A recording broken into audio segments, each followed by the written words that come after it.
Welcome to episode 6 of CawTalk. My guest today is a part of True One Pro and Valiant. Link to their socials in the description below. Ladies and gentlemen, the heart of Birmingham, Jay Turner. First of all, welcome to the show. It's an honour to have you here. Thanks for having me. So, you're quite fresh to the televised scene of wrestling, just coming off an amazing match at True One's Roadshow in a match against Okami, a Fight Club match against your tag team partner TJ Stark, and also a random match with Max Halton. Surely this must have been an honour for you with these three amazing opponents. Okami is great, as is Max. It's always just great to face TJ in anything. Not only is it three amazing opponents, but it's also three very different opponents. Like, you look at the technical, almost ring general prowess of Okami compared to the, at that time, solely almost high flying with a slight bit of technical TJ. Obviously he's changed since. And then the kind of, you really don't know what to expect with Max. His technical is hard hitting, but at the same time he likes to have a little bit of a joke sometimes. Like, yeah, it's all three styles are really, really different. Like TJ, especially compared to Okami, and because Max is, he brings something different every time I face him. I've had a few matches with him like that have been recorded or anything like that. So TJ I've faced numerous times. It's always a case of, can we keep up with each other? We have to test each other quite a bit, and that's something that we definitely did in that match. And Okami, he's probably the only person that kicks just as hard as I do.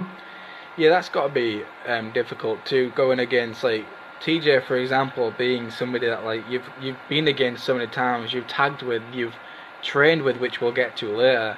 You know him, he knows you. It must be difficult knowing like how to put the other one away. Oh yeah, definitely. It's always one of those things where we're both just so, it's just really hard to keep up with each other sometimes, and sometimes we just pull that one thing out of the bag that could be the difference between a win and a loss, but for the most part we know each other too well, I'd say. Yeah. Here's an idea for a pitch that I'd love to see. You and TJ versus Max and Okami. That'd be one hell of a match. I'm not going to face Okami for the time being after what he did to it at the Roadshow. Yeah, I saw that black eye too. Yeah. So, you grew up in Digbeth, which unfortunately isn't the best of areas to live in, especially 15 years ago or so. What was that like for you? I'm not going to pretend it was all that, because it really wasn't. I didn't really care that much. I just sort of just chilled about. I listened to a lot of music, that sort of took my mind off everything that was happening around. Yeah, I can kind of like see where you're coming from with that. Like, having grown up in an area kind of similar to it, I feel a little bit the same. But it seems a lot of the time it's almost like be good at sports, or you kind of screwed a little bit. Yeah. So what was your sport of choice? I had football. So for any Americans, that's soccer. What position? I was going to pursue that until I had a knee injury. Ah, that sucks. I mean, but look where you are now. Yeah, I'm in a better place than I think. Now, from what I've been told by my researchers, your introduction to wrestling is kind of bittersweet. You developed your love for wrestling after your dad had walked out and your family. Like, how did you find pro wrestling from your father leaving to watching wrestling? How did that? What was the correlation there? Well, once my dad left, my mum started really struggling looking after us all. Yeah, I know that feeling too. I spent a lot of time out with friends and girlfriends and stuff, so I sort of just got introduced to it from there on. And from there on, it's been like just a really big part of my life. So, not only training in wrestling and also being a former football player too, you've trained in MMA for 3 years and then started training for wrestling at the age of 15. What was it like trying to wrestle while technically underage? It was really hard to get booked. They trained me, I just couldn't get booked anywhere. Yeah. The main reason I went to Japan. I was like, if I can't get booked, I might as well further my knowledge. Yeah, so the MMA, was that something you wanted to get into, or was that just to help you with professional wrestling? It was. I never thought I'd pursue wrestling. Ah, okay. So I started like 15, or Yeah. I think it was 14 actually when I started MMA. It was something my mum and dad wanted me to do. Yeah. After my knee just backed, my dad went, right, start this at home. It did like good physiotherapy for me, it was Yeah. for a while. And then it was just one of those weird things where the more I did it, the less I wanted to do it. Yeah, I feel that. Very, very intense training. Like, the less I wanted to do it, the more I just wanted to pursue wrestling, so I was just, all my mind was focused on most of the time. So, you mentioned Japan. You kind of well travelled in a sense. What was it like training and wrestling in Japan? Like, what was the whole experience for you overall? Overall, it was a very positive experience. I trained under some very, very good people, with some very good people. Obviously, Yoshio Tajirioto, right? Yes, he's A brilliant man. basically. I've always said Japan's my second home, and Tajirioto is our second father, basically. Yeah. So, Japan is where you met TJ, am I correct? Yeah, that's correct. So how did that go about? Was it like, would you meet in the training school, or just in a show? Training school. The train in Tajirioto training school, it's like a big, like, sort of building. Yeah. And I think it's been like refurbished now. I think he's like having a way to refurbish it all. But it's like the training room was like a small dojo. Yeah. And then above it, they had like 12, 13 sort of like really, really small rooms and apartments, which consisted of like a 10 by 12 room. Yeah. A doorway with no door. And a bathroom. And a bunk bed, I'm assuming. Yeah. Damn. Well, no, not at first. They've got them in there now. Before it was just like 2 mattresses on the floor at either end of the room. Oh damn. Like, I mean, I suppose there wasn't really much time for sleeping. No. So I met TJ there, and basically the way it works is they pair you up. Yeah. And that'd be a training partner, and that'd be who you share a room with. Yeah. Luckily for me, I got paired with this skinny English kid as well. so instantly we had really common ground. Yeah, I mean, you both spoke the same language. Yeah. So yeah. I bet that was a relief then, like, knowing that you wasn't just this skinny English kid in a country you didn't know the language to and didn't know the customs in at all. It was a struggle at first, but it was a struggle for TJ as well, so... Yeah. You've never lived until you've seen like a skinny cockney kid in a Japanese restaurant trying to tell him what he wants sushi. Is the funniest thing I've ever seen.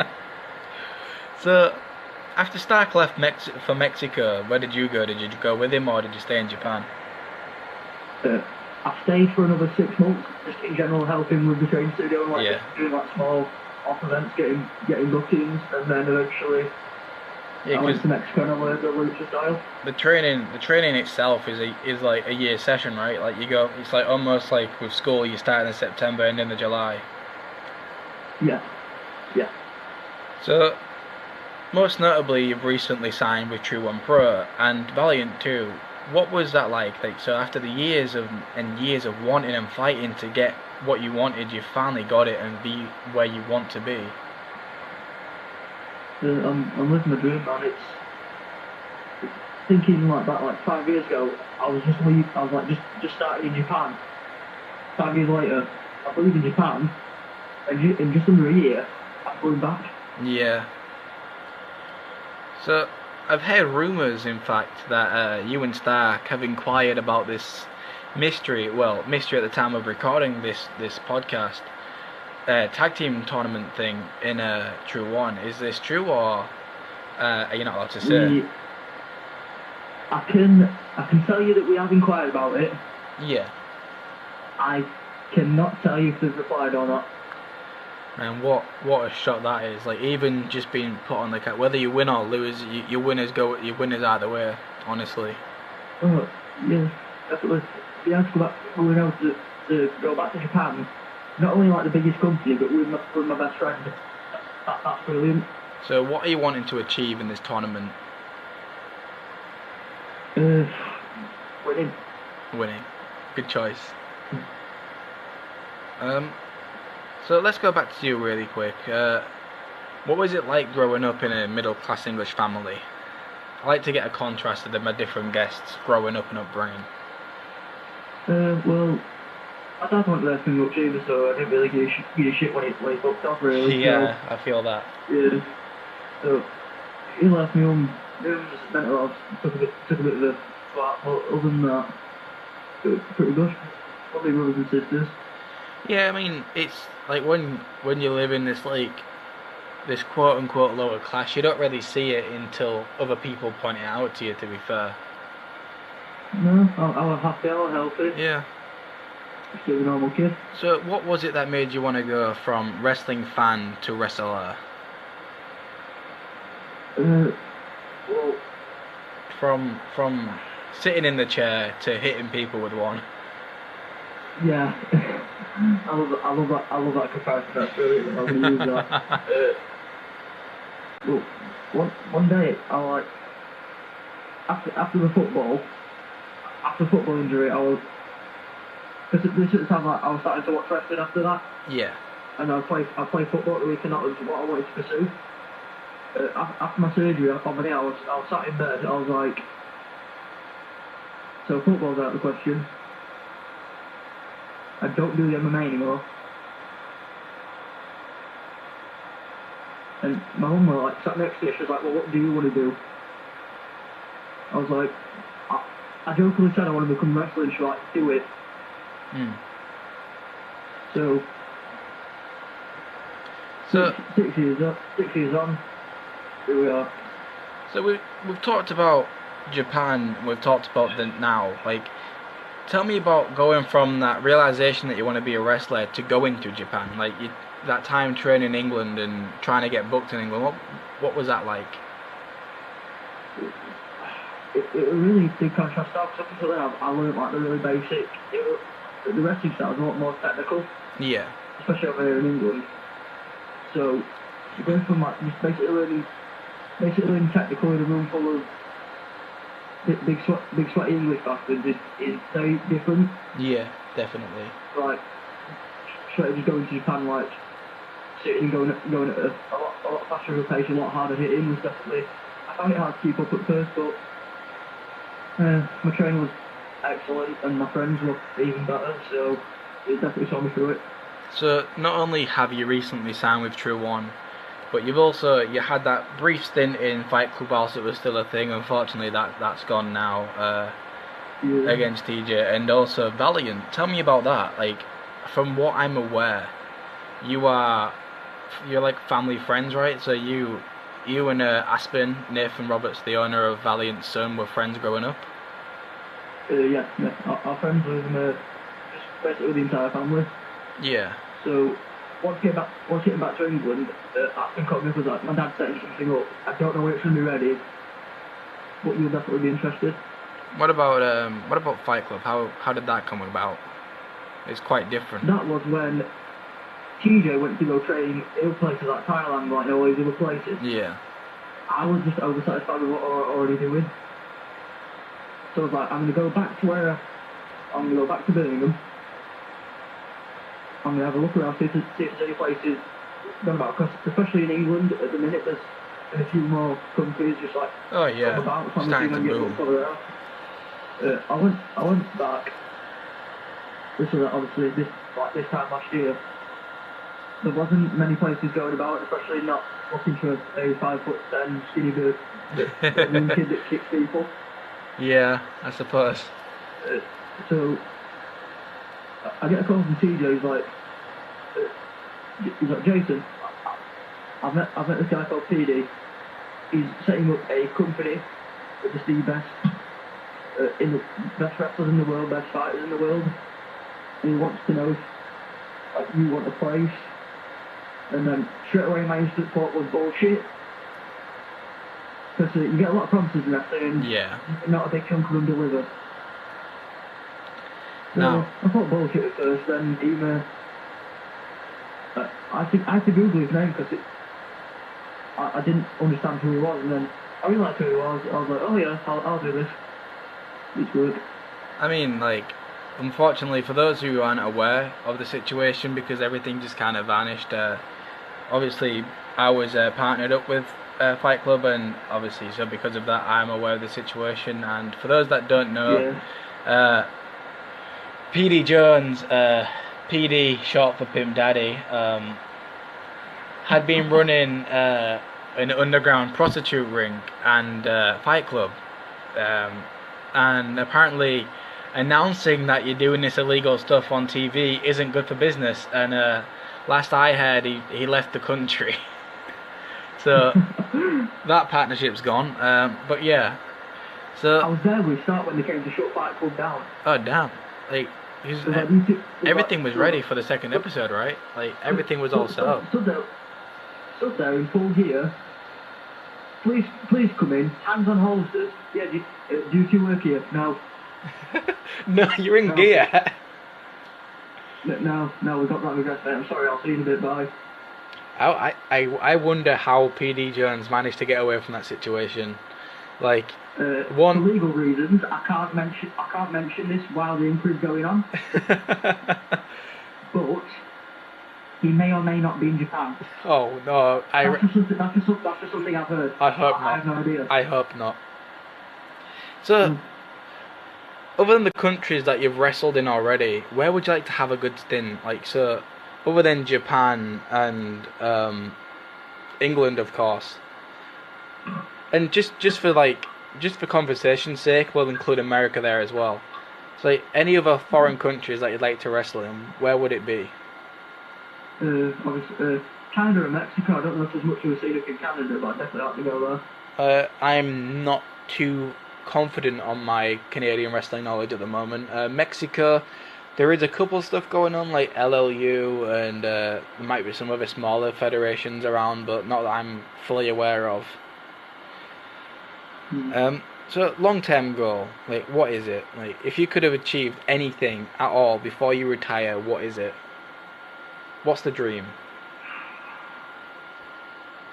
Just to make the fans as entertained and as happy as I possibly can. If I could do that within the realms of a 15-minute match, that's me happy. I don't care how many times I get kicked in the face, how many times I get dropped on my head, I do not care. As long as I can entertain people, that is all I want.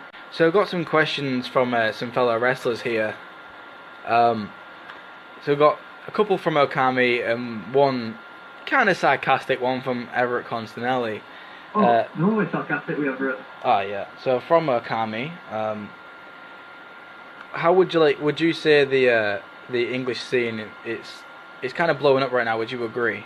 This is me like phrasing it. Places like Valiant with Nathan Roberts, Havoc, Aspen Roberts, Joe Lockridge.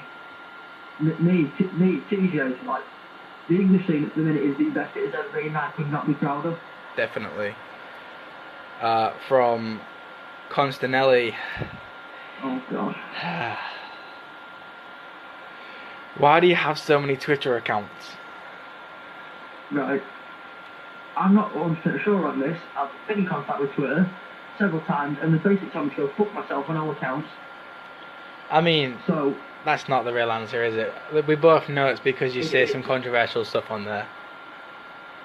Well, I get a lot of people chatting shit about wrestling. So, I do that, that's my job, so I'm after these tricks. And from Okami, what's the difference between jelly and jam? What the fuck's the other? I don't know. I do know. Would you like to know the answer to the difference between jelly and jam? Oh, go on then, man. You can't jelly your dick into a bitch's ass. Yep. Wow. So,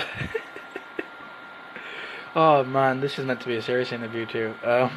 We've just heard from some fellow wrestlers. Like, who do you hang around with backstage, and who do you travel with?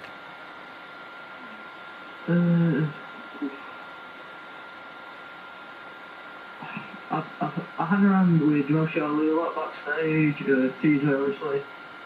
I've met Alex Cross a few times as well. Yeah, he's a cool guy, sometimes. Yeah. My best story backstage was the time I met Everett. Oh no. I've met him once. The first thing he says to me, Are you actually a wrestler or are you taking the piss? Oh, wow. I mean, He's a big dude. he is. Yeah, he's moderately big. So I'm 5'10", so I'm very small compared to him. So he looks. I say hi to him because I've been a fan for a while. He looks at me, looks me up and down, says, "Are you an actual wrestler or are you taking the piss?" Oh, wow. So, travelling with Jamoshi Ali and TJ Stark, you must have some funny stories there. I mean, don't mention anything that can get you arrested, though. Right. I don't. Right. There was 3 people in the car. One of which was TJ. One of which was Mochi. I'm not mentioning the third man's name. I'm not going to mention who it was out of these 3 people. You'll probably be able to guess. So, one day we were all travelling. It was like 12 at night, or 12 in the morning. So noon. Yeah. No, it was like late at night. Ah, okay, yeah. Early hours of the morning. So I'm driving. One of them turns to me and says, "Oh, pull over in that gas station." I pull over. He gets out the car. He goes to walk into the store. Instead, he takes a right and walks behind. Okay. He was gone for 10 fucking minutes. As he comes back, he gets back in the car. We all look at him. We're like, "Oh, dude, where the fuck you been?" He was like, "Don't worry." He looked at me dead in the eye and went, "Don't worry about it." What? So what happened? I don't know. We're not entirely sure. So who was it that disappeared for 10 minutes? I don't know. So he was behind the gas station. Yeah. Came back 10 minutes later. So he just went, "Don't worry about it." So we carried on driving. So we're halfway to Los Santos right now. We're halfway to the arena. So we keep asking, like, what was it? What was it? What was it? What are you doing? He goes, every single time he looks at us, says, "Don't worry about it." So TJ lent him money to go to the store. Obviously, he didn't go into the store. We'll get like a pay booth. I had to pay for this. So basically, what we did was we usually turn the show paying. Yeah. So we turned it back on, like, "It's your first pay. Give that money." He looks at me and just goes, "I don't have any money." Oh. And obviously, I don't know if he's employed anywhere now, but me and TJ have a theory that he was buying drugs. Well, you know, it was either drugs or an arranged prostitute. One of the two. I doubt it. Not knowing him, it was probably the drugs, but at the same time, he's a bit of a weird guy. Fair enough. So, I've got some quick fire questions for you here. What's your favourite food? Food,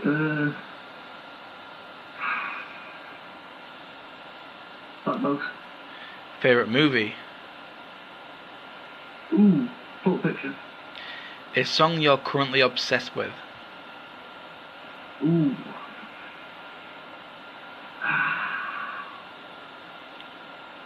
Anything about the Kooks? If you could be any celebrity for a day, who would it be? Oh, Oliver Sykes from Bring Me the Horizon. Your favourite singer? Oliver Sykes from Bring Me the Horizon. The reason I think Oliver Sykes, though, is quite simple. I'd still be famous, and my girlfriend would still fancy me. Singer you can't stand? Oh, oof. Justin Bieber. Dream job as a child? Football player. Who would you least like to have a bar fight with in the wrestling community? Who? In the wrestling community. So, out of like the whole wrestling community, who would you least like to have a bar fight with? A bar fight. Yeah. Oh. Zodiac, that dude would fuck me up. I don't like. I think that's kind of like Zodiac an or easy J. answer. Zodiac or J. Logan. Oh yeah, I'll take Jay Logan. Damn, what a dude. Oh. So That dude is freakishly big. oh, he is. What shows do you enjoy watching right now, and who do you think is gonna have their time to shine this year? Oh. True One. Oh, definitely. Bit of RH whenever it's on. Yeah. It's who's going to get the time to shine. Alex Cross, Jamoshi Ali. Hopefully he'll calm me, that dude. That dude fucking deserves it. Oh, he does. TJ Stark, obviously. Oh, and me. Now, there's some good answers. Here's my favourite part of the show. Give me 5 wrestlers you think are underrated, and then 5 that are overrated. So we'll start with under. Alex Cross. Okay. Okami. That's 2. Number 3. Max Halton. Number 4. Jamoshi Ali. And number 5. TJ Stark. So is this your friends? Yeah. I mean, I kind of agree with all of them, to be fair. Especially Okami and Max. 5 overrated. We'll start with your 5th. So we'll start from bottom to the most. So number 5. Right. I've got to preference this. I don't want to start shit with anyone. Yeah, I mean, this is just all a bit of fun. Yeah. Number 5. Harry Gates. Oh, damn. Okay, yeah. Number 4. Joshua Phoenix. Oh. But he's very good. He's been one of my favourites for a while, and I love everything he's done. Number 3. Deshaun Garcia. Number 2. This is a hard quiz.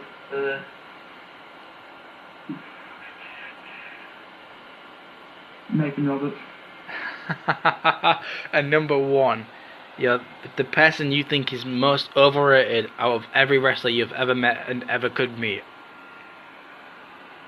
Oh.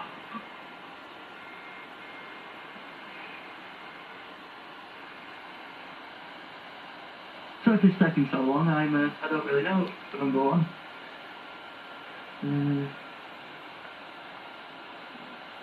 It could just be someone you can't stand at all. No. Oh, someone I can't stand.